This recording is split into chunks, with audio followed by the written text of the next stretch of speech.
आदरणीय शंभुनाथ जी, इस सत्र के सभापति हमारे साथी वंदना जी, पूजा जी, आदरणीय ज्योति जी, इस सभागार में बैठे हुए तमाम वरिष्ठ और कनिष्ठ मित्र और विद्यार्थी जन, मैं सबसे पहले बधाई देता हूँ, करता हूँ अभिनंदन शंभुनाथ जी का। बहुत सही व्यक्ति का चुनाव और जो एक उज्ज्वल परंपरा है इस पुरस्कार की, उसको आगे एक तरह से ले गए है ये निर्णायक समिति। मैं सुखदेव सिंह जी की स्मृति को नमन करता हूँ। आखिरी के 4-5 साल में उनके बहुत घनिष्ठ संपर्क में रहा, बहुत सारी बातें, बहुत तरह की चीज़ें हुई। उन दिनों मैं उत्तराखंड में था हीरा डोम को लेकर के, सरस्वती पत्रिका के 1914 वाले अंक में उनकी चर्चा छपी थी और मैंने उनसे कहा, उन्होंने कहा कि ठीक है, मैं उनके गांव से होकर के आता। वो उनके गांव गए, हीरा डोम के गांव, पता किया कौन है, कैसे जाति के बाहर निकाले गए, अछूत की शिकायत कैसी लिखी, जो भी जानकारी उनको पूछताछ से मिली, उन्होंने लंबे पत्र में वो सब भेजी मुझे लिख कर, और कहा कि आपको आभार मानना चाहिए रामविलास शर्मा का कि उन्होंने इस कविता को हाईलाइट किया और हमारे संज्ञान में आई, और कहा कि वो डोम नहीं थे, दूसरी जात से थे, लेकिन डोम कर दिया गया था उनको। तो ये सब मतलब जिसकी तरफ मनोज जी इशारा कर रहे थे, उनके व्यक्तित्व कई पक्ष थे और जाहिर सी बात है कि बहुत ही नरम करके काम करते थे। मेरा उनके साथ जुड़ाव का कारण ये था कि रैदास रत्नावली उन्होंने संपादित की थी वाणी प्रकाशन से सुखदेव जी ने, और बहुत प्रामाणिक है। रैदास को लेकर के बढ़िया काम नहीं हुआ जितना कबीर का हुआ है। दो व्यक्तित्व हैं पूरे मध्यकाल में, भक्ति काल में पहले वाले में, जो स्त्री निंदा से सायास बचते हैं। एक रैदास है, उनके यहाँ आपको कोई पंक्ति नहीं मिलेगी, और एक नंददास है। मतलब संगमों में नंददास अकेले हैं जिनके यहाँ कोई लाइन आप नहीं निकाल सकते स्त्री के विरोध में कही हुई, और वैसे ही रैदास के यहाँ नहीं निकाल सकते। तो ये दो बड़े, मतलब एक समय में बहुत सारी आवाजें, बहुत सारे विकल्प होते हैं, आप चुनते क्या हैं, ये महत्वपूर्ण है। सती और योद्धा और भी घायल, ये दो आदर्श हैं कबीरदास के, रैदास के नहीं, कबीरदास के। दोनों शुद्ध सामंती आदर्श। डगमग छाड़ दे मन बौरा, अब तो जरे बरे बनी आवे, लीनो हाथ से धौरा। घर से जैसा संबंध उस स्त्री का है जिसको जलाने के लिए लोग ले जा रहे हैं, वो तो बार बार लौटेगी। पीढ़ा यहाँ रखा हुआ है, तवा यहाँ रखा हुआ है, परात यहाँ रखी हुई है, ठीक कर दे, अगले मीटिंग के लिए बच्चे के लिए भोजन है कि नहीं है, ये सब उसको तो आएगा, उसके तो जहन में बात आएगी। तो अगर आप उसके साथ उस तरह का संबंध नहीं रख पा रहे हैं, रसोई की तरफ कभी गए नहीं हैं, तो अब इस तरह की बात, मतलब उदाहरण दे रहे हैं ना कि भक्त को, एक बार भक्त चला गया भक्ति में तो उसको सांसारिकता की परवाह नहीं करनी चाहिए। डगमग छाड़ी दे मन बौरा, अब तो जरे बरे बनी आवे, लीनो हाथ सिधौरा। सिधौरा हाथ मतलब सती जाती थी होने के लिए स्त्री, तो उसके हाथ में पकड़ा देते थे कि अब तो आपको वहीं जाना है। ये मतलब ये आदर्श है, लेकिन ये आदर्श प्रश्नांकित करने वाला आदर्श है। ये आदर्श अस्वीकार्य आदर्श है। क्या वो कहते हैं ना, जो उसकी हिचकिचाहट है उसको समझते हैं, ऐसा नहीं। कौन कौन कौन मरना चाहता है? सूरो कहा मरण ते डर पे, सती न संचय भाड़े। तो जो सती सचमुच की होती है वो बर्तन नहीं समेटती, लेकिन अच्छा, इसी के बिल्कुल समतुल्य तुलसीदास भी कहते हैं। मानस में तो उन्होंने मतलब बचा लिया, नहीं कहा, लेकिन दोहावली में दो दोहे ऐसे लिख दिए। क्या है कि शीश उघारन किन कहो, ब्रज रहे प्रिय लोग, घर ही सती कहावती, जरती ना वियोग। जब आपको सती नहीं होना था तो क्यों अब बीच रास्ते से क्यों या चिता के पास आकर के क्यों लौट जा रहे हैं? घर ही रहती और प्रियतम के वियोग में जलती रहती। आदर्श नहीं बनाते, ये तो है। तुलसीदास जो है वो सती को अपना आदर्श नहीं बनाते, उनके यहाँ ये शब्द भी नहीं मिलता। और वो कहें कि जब भांति भांति से सीता सजाती हैं कौशल्या इत्यादि अपने सासुओं को, तो वहां पर उसका वो एक तरह से खंडन भी कर रहे हैं कि सती को, मैंने कि ये विधवा को मैंने सफेद साड़ी में रहना चाहिए। वो तो एक चीज है, लेकिन वो लिखा है, मतलब तुलसीदास ने ही लिखा है, कवि है अर्थ आखर बल सांचा, अनुहर ताल गति न नाचा। कवि के पास बात सही है, वो बहुत स्वतंत्र है,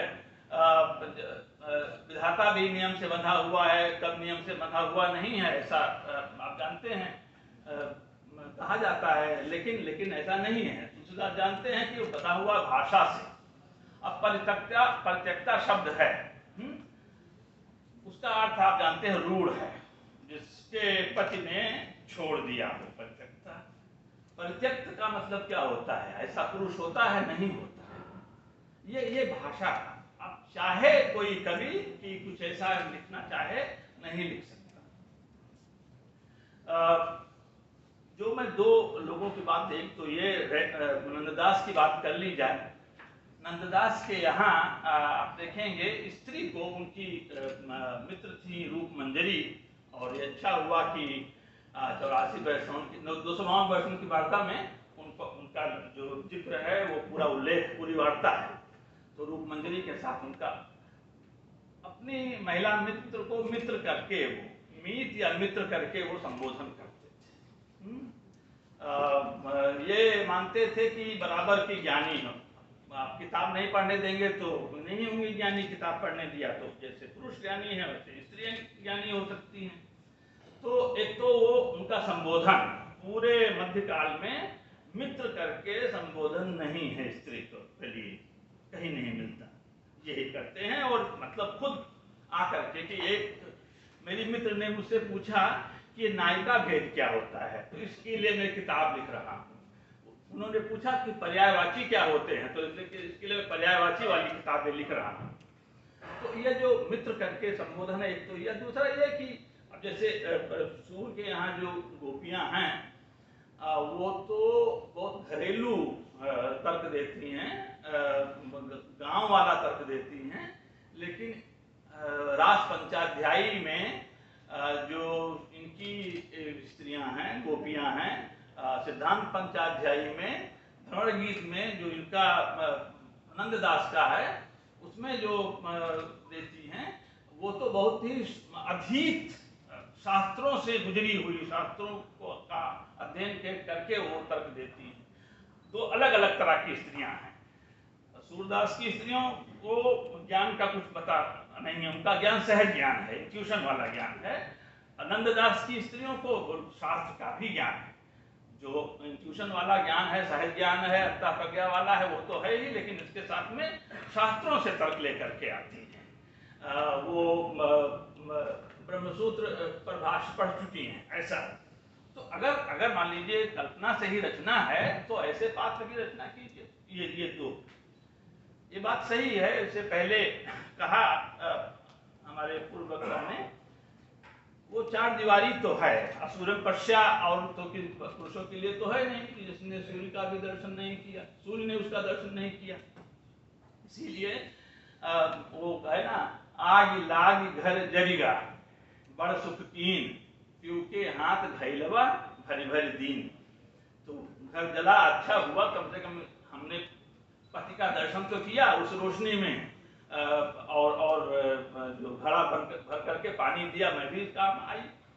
और इस बात को देखिए, ना हने नित बढ़त पिलोकी, हर्षित रहत दिवस जिनको की। आ गई हैं, चित्रकूट में हैं, और देख रही हैं सीता कि राम अपने हाथ से उनको संभालते हैं, सजाते हैं, फिर बैठते हैं दोनों। तो वो जो प्रियतम का संग साथ है, ये अलग तरीके से इको करती है कि आगे जाती है नवजागरण में। जब साकेत लिखते हैं गुप्त जी, हाँ? निज सौध सदन में कुटत पिता ने छाया, मेरी कुटिया में राजभवन मन भाया। वो जब जो उत्सव मनाती है कि मैं जंगल में आई हूँ, अब मुझे अच्छा लग रहा है। वहाँ तो मैं बंधी थी, वहाँ तो मतलब मेरा तो कुछ था नहीं, यहाँ तो मैं ही। वो लंबा गीत है साकेत के 8वें सर्ग में, और उसमें पानी दे रही हैं सीता, चित्रकूट में पौधे लगाए हुए हैं, राम बैठे देख रहे हैं। एक चित्र है, और एक चित्र जो है वो इस बात पर वंदना जी भी प्रकाश डालेंगी। बचपन से जब हमने देखना शुरू किया कैलेंडर, तो जो क्षीर सागर में लेटे हुए विष्णु हैं और लक्ष्मी उनके पांव दबा रही हैं, तो वो यहाँ पर भी उसी तरह का शुरुआत किया, लेकिन फिर बच गए गुप्त जी। नवजागरण की चेतना भी है, काम कर रही है। वो लिखते हैं कि निज लक्ष्य सिद्ध सी तनिक घूमकर तिरछे, जो सींच रही थी पर्णकुटी के बिरछे, उन सीता को निज मूर्तिमयी माया को, प्रणय प्राणा को और कांत काया को, यों देख रहे थे राम अटल अनुरागी, योगी के आगे अलख ज्योति जो जागी। ये देख रहे हैं और कह भी रहे हैं कि पौधे सींचो ही नहीं उन्हें गोड़ो भी, डालों को चाहो जिधर उधर मोड़ो भी। तो सीता ये वाली सीता नहीं है, सीता यहाँ वाली भक्ति काल वाली ऐसा बोलती नहीं है, लेकिन नवजागरण वाली सीता बोलती हैं, कहती हैं पुरुषों को तो बस राजनीति की बातें, नृप में माली में काट छांट की खाते, प्राणेश्वर उपवन नहीं, अयोध्या का ये कि वाटिका नहीं है, ये जंगल है। प्राणेश्वर उपवन नहीं किंतु यह वन है, बढ़ते हैं बिटपी जिधर चाहता मन है। यहाँ पर तो वृक्ष अपने अनुसार फलते फूलते हैं, यहाँ काट छांट वाली बात मत कीजिए, राजनीति मत कीजिए, उपयोगिता वाला सिद्धांत आपका वहां चलेगा। और ये लंबा तर्क है, इसमें मैं नहीं जाऊंगा, लेकिन नवजागरण की जो सीता है वो वहां की स्त्रियों से कहती हैं, क्यों तुम अर्धनग्न क्यों रहो अशेष समय में, आओ हम काते बुने गान की लय में। आओ काते हैं, बुनते हैं, गाएंगे भी, कुछ सीखेंगे भी, और कपड़ा भी बुन लिया जाएगा। ये नई वाली सीता है जिसको नवजागरण ने रचा है। भक्ति काल का जो मूल सरोकार है वो स्त्री की का सरोकार नहीं है, आनुषंगिक तौर पर चीज आ गई है, क्योंकि समाज पूरा आ रहा है तो उसमें स्त्री भी है। वहां तो जोड़ने का मामला है, जोड़ने का मामला कबीरदास के ही शब्दों में, क्योंकि अगुआ वही हैं। काबा फिर काशी भया, राम भया रहीम, मोट चून मैदा भया, बैठ कबीरा जीम। ये जो विभक्त है समाज, टकराव है, रक्तपात है, इसको जोड़ना है, काबा को बनाना है काशी, काशी को बनाना है काबा, राम को रहीम, रहीम को राम। उसके बाद में हम जैसे लोग, ये सब जन बुद्धिजीवी है ना, संत का मतलब ही यही होता, अगर अनुवाद करें आज की भाषा में, जन बुद्धिजीवी। तो ये कहते हैं हम तो तभी आराम से बैठ करके भोजन कर पाएंगे जब समाज में शांति रहेगी, नहीं तो अमृत के नाम पर जहर परोसने वाला पूरा कुंबा है, पूरा परिवार है। कुंबा वाको सकल हरामी, अमृत में विष घोले, मन बानिया बान न छोड़े। ये जो बनिया तत्व है उसमें कबीर के यहाँ आमतौर से वो इतनी गाली नहीं देते, हरामी नहीं कहते किसी को, मिलती ही नहीं, ये मिलता है। और ये मैंने कई संस्करणों में इनके यहाँ लिसा जाफरी के यहाँ देखा पहले, फिर उसको चेक किया कि बाकी जगहों पर है और लोक में चलता ही। और इसी का लगभग अनुवाद कर दिया है तुलसीदास ने। कहते हैं कि जो भारत नामक देश है, ये बड़ा सुंदर देश है। भारत बोध जो तुलसीदास का है, बहुत सुंदर देश, बहुत उर्वर देश है। एक बीज छोड़ते हैं 100 बीज पैदा होता है। पूरा जो की पौधा हुआ उसमें पता नहीं कितने बीज पैदा होते हैं, फसल बहुत होती है यहाँ पर, और 3-3 फसलें हो जाती हैं। लेकिन ऐसे उर्वर, ऐसे फर्टाइल जमीन की बहुत सावधानी से रक्षा करनी चाहिए। कहीं ऐसा ना हो कि कोई भली भारत भूमि भलो कुल जन्म समाज शरीर भलो लहिके करखा तरीके, आपस में टकराव छोड़ दो। करखा तरीके परुखा बरखा हिम आतप घाम सदा सरीके, उसमें वो कहते हैं ना रामनरेश त्रिपाठी या किसका है कि जीता है नित हाँफ हाँफ कर रखता है अनुराग अलौकिक, वो अभी अपनी मातृभूमि पर विश्वत रेखा का जो वासी, वो इस जमीन की रक्षा करनी है। जमीन बचेगी देश बचेगा तो आप बचेंगे। इसलिए वो कहते हैं कि करखा तरीके, आपस में जो टकराव उसको छोड़ करके देखो कि इस जमीन में कोई कुछ गड़बड़ तो नहीं कर रहा है। करखा तरीके परुखा बरखा हिम आतप घाम सदा सही के, जो भजे भगवान सयान सोई तुलसी उर चाकट ज्यों कही के, न तो और सब बिस बीज बय हर हाटक काम दुहा नहीं के, क्यों नहीं तो वो आएगा, उसका जो हल होगा सोने का होगा, मूठ उसकी जवाहरात की होगी, बैल उसके कामधेनु के बैल होंगे, आप उसी में खो जाएंगे। इतना संपन्न और क्या हो जाएगा, जहर हो जाएगा। न तो और सब विष बीज बहे, विष का बीज डाल जाएगा। एक बार बीज पड़ गया तो लंबे समय तक ये धरती फिर फसल नहीं देगी, विष पैदा करेगी। किसकी तरफ इशारा है, क्या कहना चाहते हैं तुलसीदास इस देश को लेकर के, किस तरह से सावधान कर रहे हैं कि ये जो संपन्न है लोग हैं, बिल्कुल भाई सोने का हल किसके पास होगा, परम संपन्न होगा। अभी मैं परसों नरसों देख रहा था जागरण में, एक आया हुआ है कि देश का बहुत बड़ा उद्योगपति मानस के लिए प्रतियोगिता आयोजित करा रहा है। तो अब ये तो स्थिति है, अब वो है नहीं, उनके मानने वाले शांत हैं जो उनको समझते हैं, तो कुछ भी खेल हो सकता है। लेकिन भारत बोध जो है, और ये कि दोनों भाई हाथ पग, दोनों भाई कान, दोनों भाई नैन हैं हिंदू मुसलमान, ये भक्ति का मतलब यही है, जोड़ना। ये जो अलग अलग हैं, ईश्वर और जो उसका उपासक है, भक्त है, उसको भी जोड़ना, बीच से पोथी निकाल दिया जाए, बीच से वो जो मीडिएटर है उसको हटा दिया जाए। जो कह रहे थे शंभुनाथ जी, उसका क्रक्स यही है, उसका मूल तत्व यही है। ये जो बिचौलियों का पूरा संजाल है उसको हटाया जाए, वो भक्ति है। और साथ में ये जो अलग अलग हो गए हैं, अलग अलग रह करके आपस में, कबीर कहते हैं कि भाई पाड़ोसी सुरूषणा तिल तिल सुख की हान, पंडित भय सरावगी पानी पीवे छान। पड़ोसी से अगर आपका टकराव है तो तिल तिल सुख की हानि, आप कभी आराम से भोजन नहीं कर पाएंगे। यहाँ तक कि पंडित जो जड़ होता है वो भी जैन वाले घर में के पड़ोसी हो गया, पड़ोसी बदल नहीं सकते, तो वो भी जैनी को देख करके छान करके पानी पीने लगता है। वो जो भाई उसके बराबर, भाई उस समता दिखानी है ना, नहीं तो मैत्री कैसे रहेगी, शांति से रह नहीं पाएंगे जब एक दूसरे से टकराव होगा। ये उसकी मूल चेतना है। लेकिन उसी वो बात आगे बढ़ती है, वहां पर पंथ हैं और संप्रदाय हैं, और यहाँ बनते हैं समाज, ब्रह्म समाज, प्रार्थना समाज, सत्यशोधक समाज, सोसाइटी। ये तो सब खुला वाला मामला है इधर नवजागरण में। तो नवजागरण के ही तीन हैं, कहें कि तीन चरण हैं। ये कह रहे थे शंभुनाथ जी की वो भक्ति और नवजागरण और छायावाद, छायावाद उसी का हिस्सा है। उसमें जो उसका क्लाइमेक्स है वो प्रगतिवाद है। तो बनता ऐसे ही है कि भक्ति काल, नवजागरण और प्रगतिवाद, इस तरह से बनाना अगर है तो इस तरह से बनाएं। और प्रगतिवाद आता है तो वहां पर स्त्री केंद्र में आ जाती है। मैं विस्तार में नहीं जाऊंगा, मैं भी चाहता हूं कि मंगान जी को हम भी सुने, आप भी सुने। तो वहां पर प्रगतिवाद में स्त्री केंद्र में आ जाती है। मैं सिर्फ एक उदाहरण देते हुए कि उस स्त्री के आगे की बात है, उस समय वो स्त्री है नहीं कहीं पर एक्टिव, लेकिन केदारनाथ अग्रवाल उस स्त्री को सामने लाते हैं।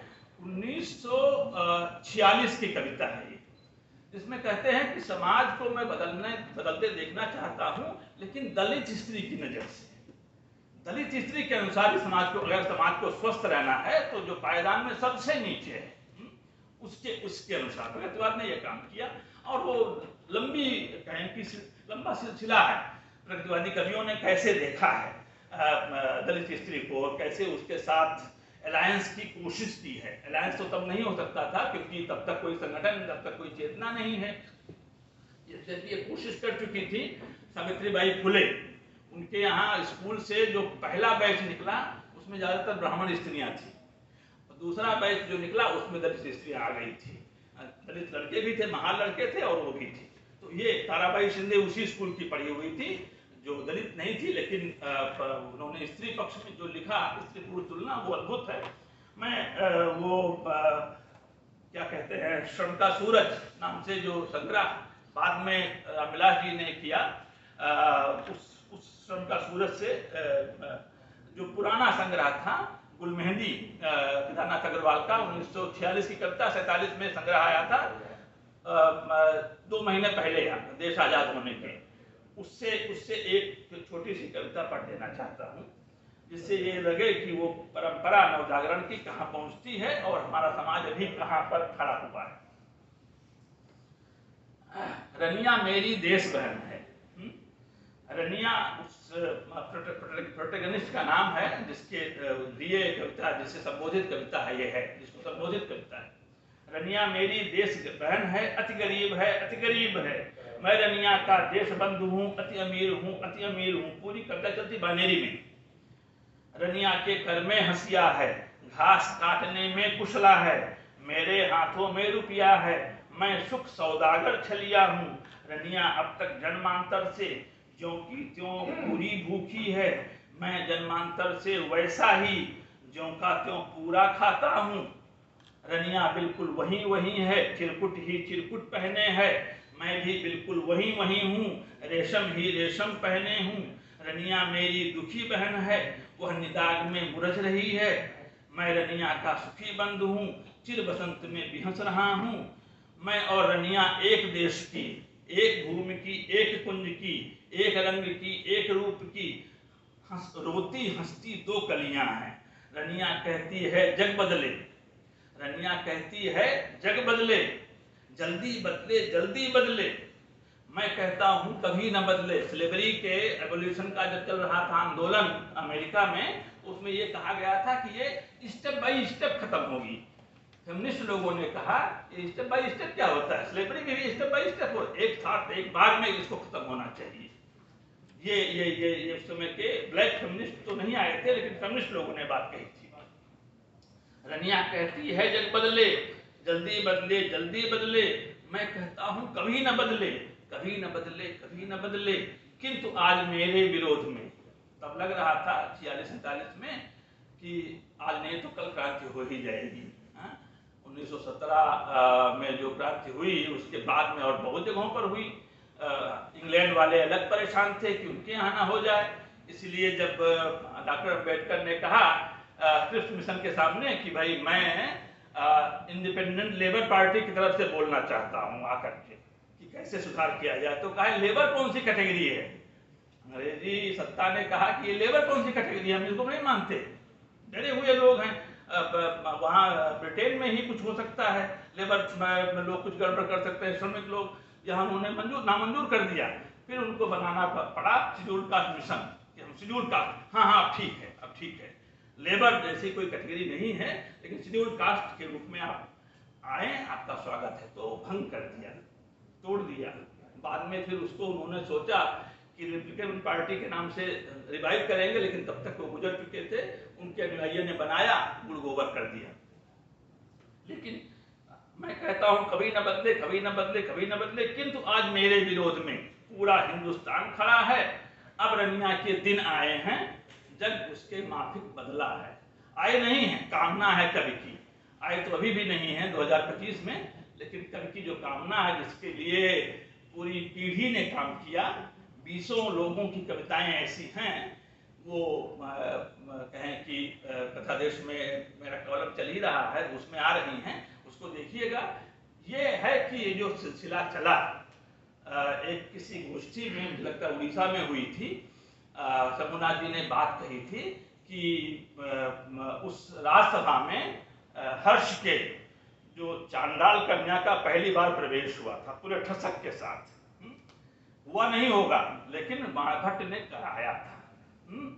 सभी की कामनाएं ऐसे, मतलब वो तो पुरोगामी होता है ना, वो तो आगे की सोच करके चलता है। वो कामना पूरी हो। प्रगतिवाद की अगर कोई कामना है तो यही है। मुझे लगता है मेरी बात पूरी हो गई। शुक्रिया।